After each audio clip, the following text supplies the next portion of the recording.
Hi, it's Kirby Summers, and I welcome you to my true crime podcast. Before I start, I want to thank those of you who participate in liking the podcast, in subscribing, in leaving your comments, and in becoming members, whether paid or unpaid, to my Substack, and for following me on Twitter. Today, and in fact, so since I'm on the subject of liking, please like this podcast. Today, I'm going to be discussing something that continues to be a controversial subject, but one where I have specific knowledge about, and that is the Apollo 11 moon landing. You've all heard various stories throughout the years about whether it was a hoax, whether it really happened. Well, I wrote an article. It is on my Substack, and I'm going to leave a link to that article below. Here is some of the information that perhaps will refresh your memory. Before the Apollo 11 moon landing, and by the way, if you're a Stanley Kubrick fan, you will know that in his film, the 1980 film that he made, The Shining, he had a sweater specially made for the boy, Danny Torrance, and it read Apollo 11 USA. That character has special psychic abilities. The little boy can detect when evil spirits are around. And, the psychic abilities are a big part of the MK Ultra mind control training. However, Stanley Kubrick, as you know, was, well, not at the time that he was doing it primarily, but after his premature death. He's known for having left many clues in his films about various covert programs and things that the public would know nothing about. I want to make a comment about who he was leaving those clues for.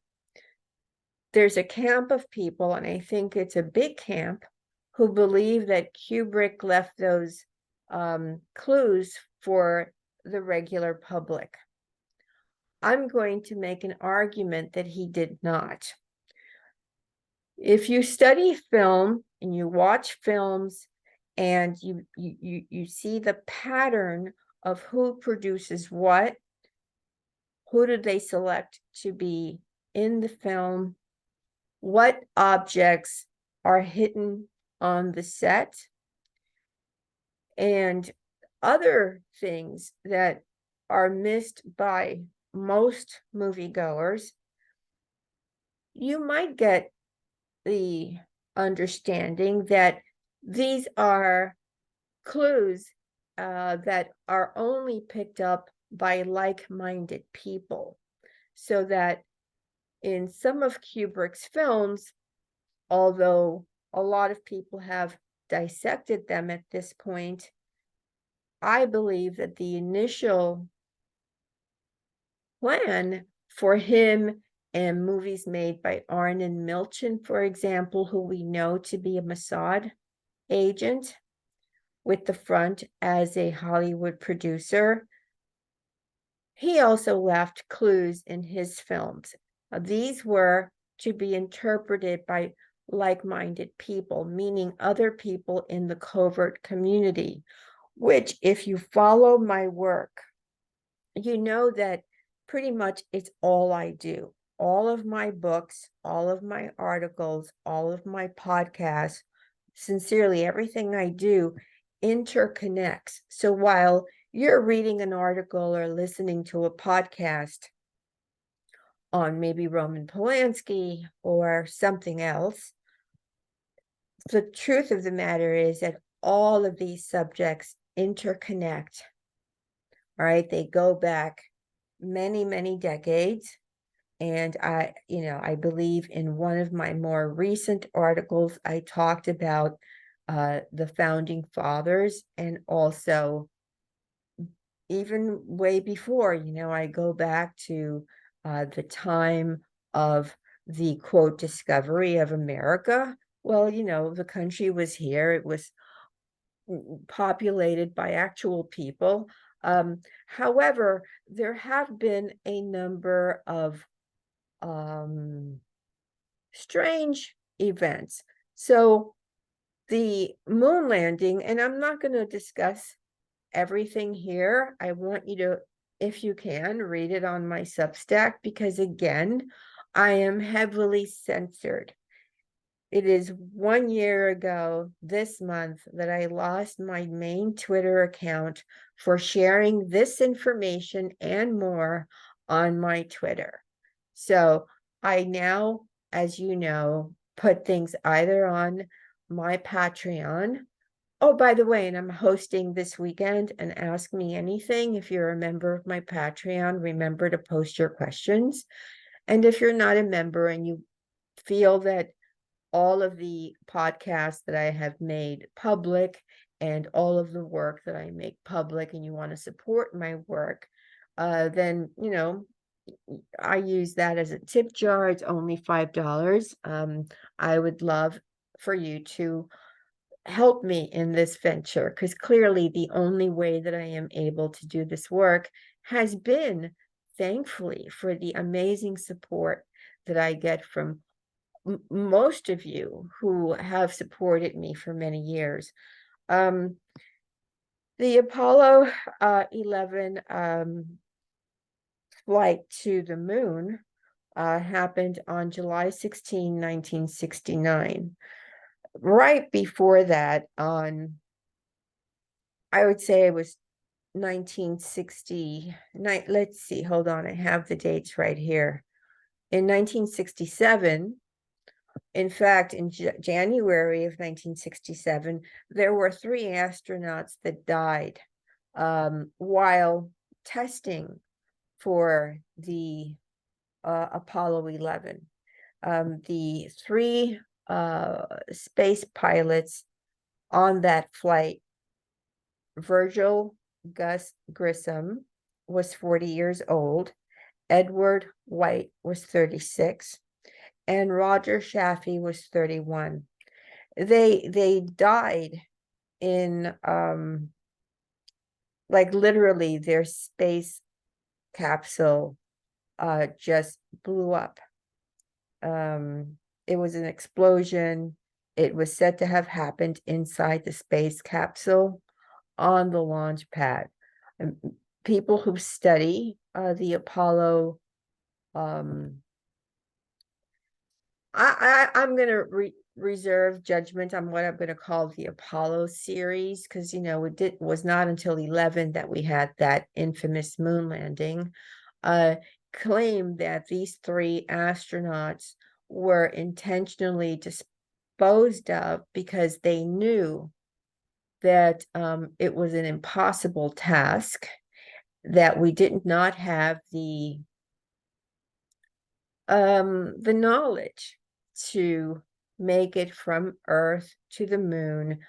The astronauts were constantly at the time talking to the head of NASA. And, it's interesting because I do write about who helped create NASA. And again, it leads back to, there's so many, everything again is interconnected. It leads back to people who helped Jeffrey Epstein.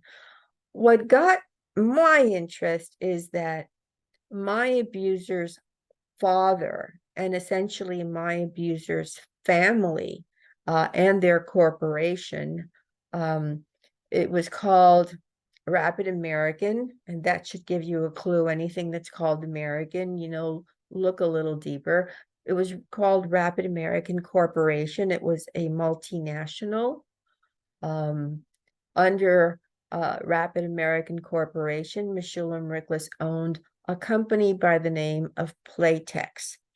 Many of you may know about it. They used to produce not just bras, but they used to produce tampons. And there were a lot of lawsuits against the firm Playtex because of toxic shock syndrome. But because the Ricklesses are part of the world of intelligence, they obviously got government contracts. And one of those contracts was the Playtex organization, owned by Michelle and Rickless, was given the contract by NASA to create the spacesuits for the Apollo 11 astronauts. So you know that includes Neil Armstrong, Buzz Aldrin, and Michael Collins.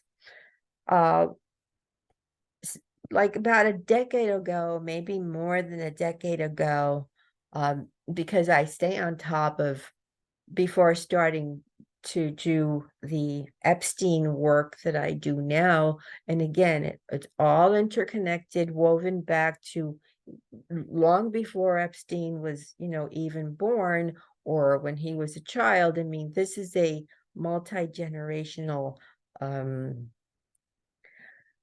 portal, I suppose, that we have gone through and we can examine now.